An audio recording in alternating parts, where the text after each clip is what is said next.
សុំកត់ត្រាការលក់ចូលទៅក្នុងបញ្ជីតិចសិនហើយការទិញចូលហ្នឹងក៏ដូចគ្នាដែរនេះជាឧទាហរណ៍របាយការណ៍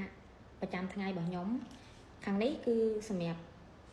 របាយការណ៍ដែលខ្ញុំទិញពី supplier អ្នកផ្គត់ផ្គង់របស់ខ្ញុំហើយមួយជាហៀងខាងនេះគឺខ្ញុំទុកសម្រាប់ note ថាអតិថិជនរបស់ខ្ញុំហ្នឹងទិញទំនិញរបស់ខ្ញុំមួយអញ្ចឹងឧទាហរណ៍ថាមានបង្កគាត់ទិញមកវិក័យប័ត្រទៅ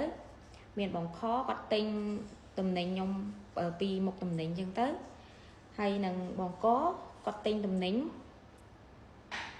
មួយវិក័យប័ត្រដែរអញ្ចឹងទៅហើយនឹង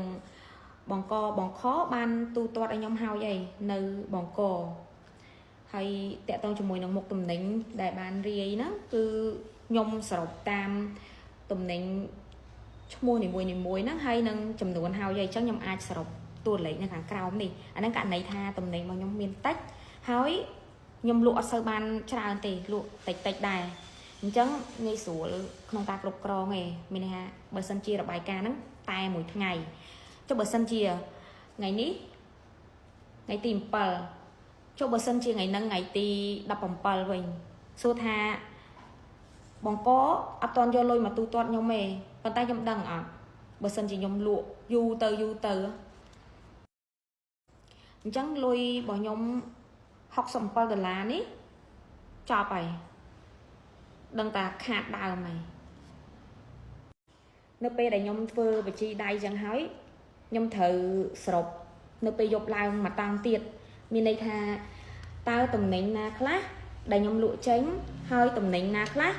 នៅសល់ប្រមាណអញ្ចឹងខ្ញុំធ្វើបច្ចុប្បន្នភាពស្តុករបស់ខ្ញុំមកស្លឹកទៀតមានន័យថាតំណែងដែលខ្ញុំទិញចូលខ្ញុំកត់ត្រាផ្សេងតំណែងដែលជាបច្ចុប្បន្នភាពនៅសល់នៅក្នុងស្តុកប្រមាណហ្នឹងខ្ញុំត្រូវទៅសេនៅក្នុងกระดาษមួយស្លឹកទៀតដើម្បីដឹងថាអូតំណែងមួយនេះនៅសល់ប៉ុណ្្នឹងហើយអញ្ចឹងព្រលឹមឡើងខ្ញុំនឹងយកមកផ្ទៀងផ្ទាត់ស្តុកជាក់ស្ដែងនៅក្នុងកន្លែងហាងរបស់ខ្ញុំហ្នឹងថាតើវានៅសល់ប៉ុណ្្នឹងមែនអត់និយាយទៅយប់ឡើងគឺត្រូវតែធ្វើបញ្ជីហ្មងព្រោះបើសិនជាអត់បានធ្វើបញ្ជីទេបច្ចុប្បន្នភាពរបស់ស្តុកហ្នឹងគឺវេទនីហើយស្អែកព្រលឹមឡើងលក់ទៀតហ្នឹងអត់ដឹងថាស្តុកហ្នឹងនៅសល់ប្រមាណហើយនៅរាប់ថាស្តុកលក់ចេញប្រមាណទៀតដល់ពេលស្អែកអស់ស្តុកអីគឺអត់ដឹងហ្មង